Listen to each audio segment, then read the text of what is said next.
Rising out of the plains of Madhya Pradesh is a massive stone dome. This is the Great Stupa at Sanchi, and standing at its base, you are dwarfed by a structure spanning 120 feet across. It is one of India's oldest stone structures. The specific design elements established here, the hemispherical dome, the square top railing, and the triple umbrella, served as the architectural prototype for Buddhist stupas across the region for centuries. But if you were to travel back to the 3rd century BCE, you would find something much smaller. The intricate stone carvings were added centuries later, covering a much simpler, unadorned core. To trace how this bare mound grew into an architectural landmark is to trace the physical expansion of the Buddhist faith itself. The story begins with the Mauryan Emperor Ashoka.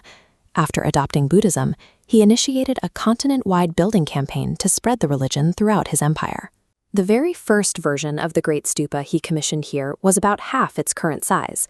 It had no stone carvings and no elaborate gates. It was a solid hemispherical mound built from burnt bricks and mud. The materials were basic because the structure had a highly specific sacred job. It was a reliquary, built specifically to enshrine the physical ashes and relics of the Buddha. The shape of the mound, known in Sanskrit as the onda, was highly deliberate. It was constructed as a hemisphere to represent the vast cosmic dome sheltering the sacred relics beneath it. Because the brick mound is entirely solid, there is no interior chamber for worshippers to enter. It functions as a physical anchor designed to plant a permanent Buddhist presence in the landscape. Shunga and Satavahana rulers doubled the stupa size, layering stone over the brick core.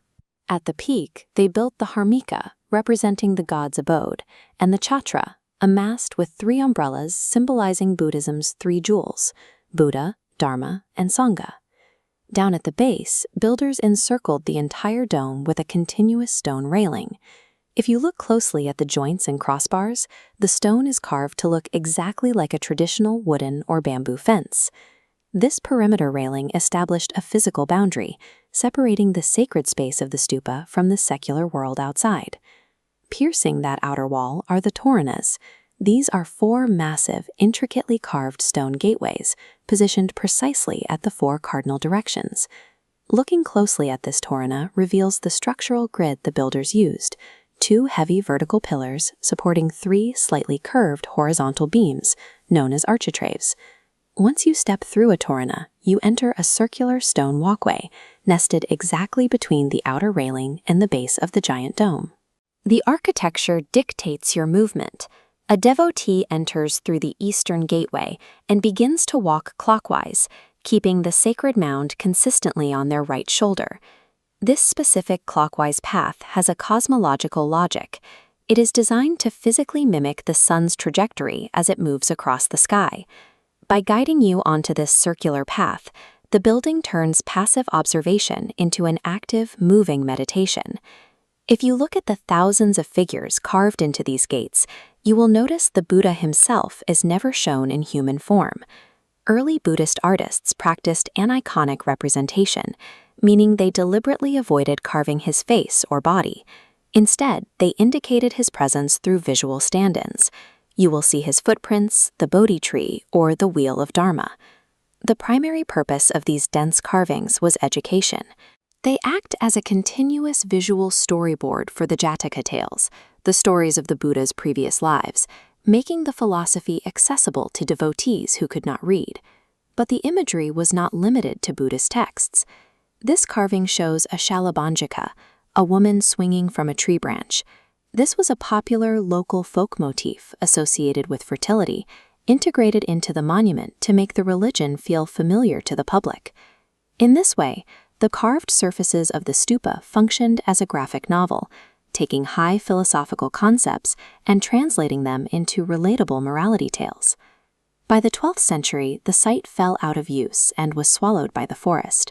It stayed hidden until 1819, when a British cavalry officer discovered the overgrown, badly damaged ruins.